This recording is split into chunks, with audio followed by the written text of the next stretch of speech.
What's up, everyone? Today is Monday, September 28th. This is Eric's Confessions 32. I'll start out medically, because that's kind of like what this is all about. So, went in today for an appointment, scheduled appointment with my mom. She drove me down. I usually just sleep in the back seat, but we listened to tunes all the way down. And in the passenger seat was my Aunt Petra. She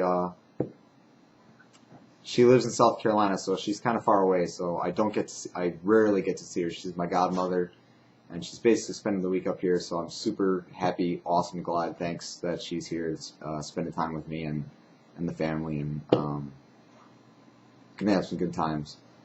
But anyway, so medically, went down. Started out with the blood draw. Took a blood draw. They placed an IV in my arm just in case I was, based upon my blood counts that day, whether or not they were going to do chemotherapy or Mylotarg or whatever. So drew the blood, blah, blah, blah. Then I went over to the Life Clinic, which is within the same area that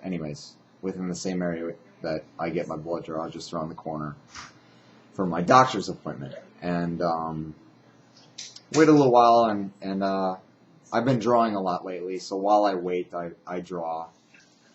And I've been doing family photos and photos of me and Ava. I draw pictures of me and Ava and stuff, and maybe I'll post pictures of those someday on the website. But I give them away as gifts, so I don't have photos of them. I'll have to gather them all up and maybe show you all this. Anyway, so Doc comes in, talks to all of us, and super nice guy, Chris Bredesen, best doctor, oncologist in the world. I set on freighter and staying with him wherever he goes. If he transfers to a different hospital across the country, I'll fly there to get my treatment.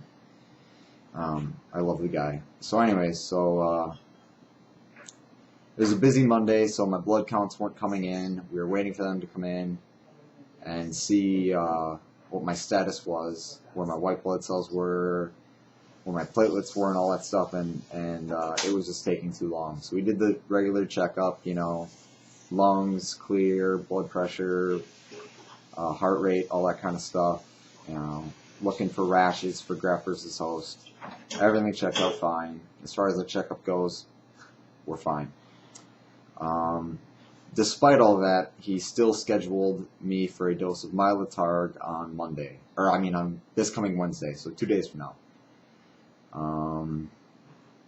So that means I won't know if I'm in remission for at least another month or so, because the Mylotarg will knock everything back down again. He'll probably want to do some decitabine and Mylotarg, maybe even again. We're really I'm walking on a really tight rope right now, and because of the liver issues that Mylotarg causes, and with flus running rampant, and if I get sick, I'm kind of screwed, and all that sort of business.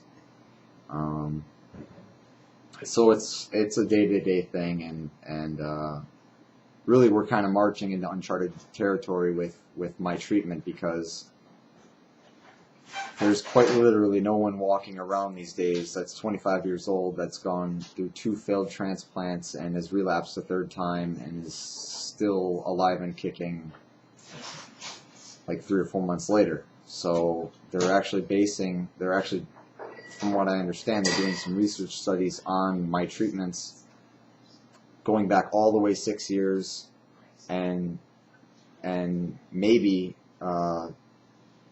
coming up with some new regimens, including Mylotarg, for people my age, because Mylotarg is typically used for people that are 60 years or older, 50 or older, something like that. Old people use Mylotarg and decitabine, mainly because it has less side effects. So it's kind of cool that I'm being involved. My treatment's involved with could be helping some other kid, that's 22 years old in Arizona, fighting the same thing. He's gone through 2 transplants, and look, this guy in Milwaukee, he's getting, what's this? Oh, he's in remission. What? Oh, sweet, Mylotarg, decitabine, go, and it's really cool.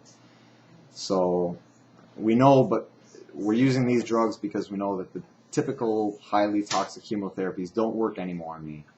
We're talking Ara-C, cytarabine, idarubicin. None of them have any effect on my cancer anymore because they've just become so resilient. They've thrown everything in their arsenal at me that can possibly kill leukemia, and it's not working anymore, except for Mylotarg. So, we'll see. Maybe it'll buy me another month, maybe it'll buy me another 6 months, maybe it'll buy me another year. Right after the Mylotarg, and if I get into remission, I will pursue DLI, donated lymphocytes, and basically that's donated white blood cells from my sister. They'll just take blood draw from her and run it through a centrifuge, spin it around, pull out the white blood cells from the red blood cells. They'll have the white blood cells and they'll put them directly into me.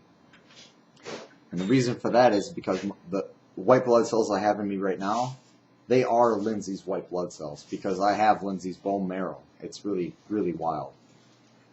But the problem is now Lindsay's white blood cells that are flowing all through me from my marrow are totally cool with leukemia. Like, they see a leukemia cell and they're like, oh yeah, hey brother, what's up? You know, they're chill and they're cool and they're happy.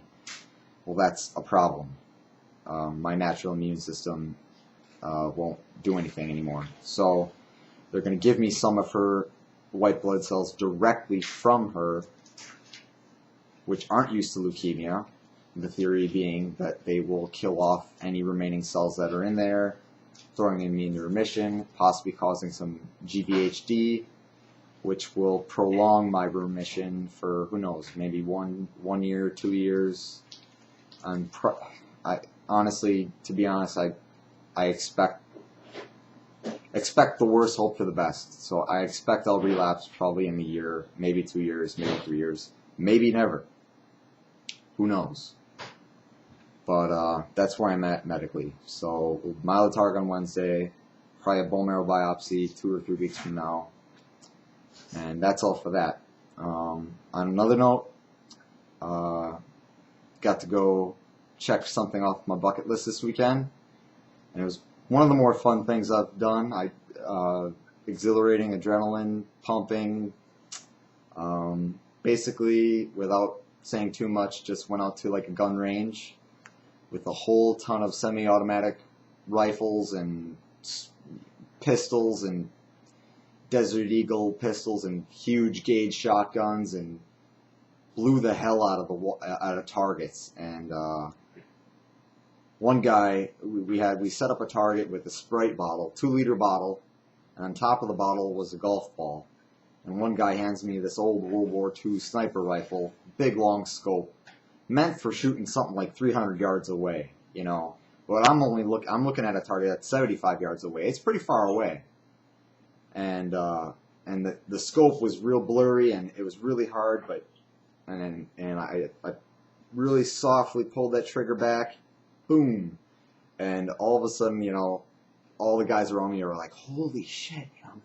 And sure enough, golf ball had disappeared, Sprite bottle was still standing right there, and we found the golf ball, and as you can see, I hit that thing dead in the middle.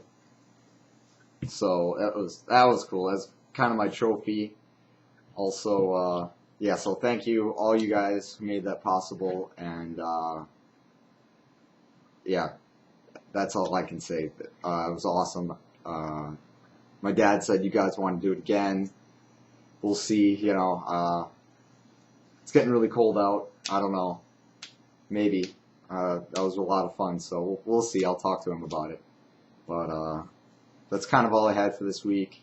Well, for today at least. I'll probably post something after Wednesday, and get back to you all later. So I love you all, and when I say that at the end of every video, and I really do mean it, because without all your support, I guarantee you I wouldn't be sitting here in this chair talking to you via this webcam. So thank you all. Have a great Tuesday night and the rest of the week, and I'll talk to you all later. Peace.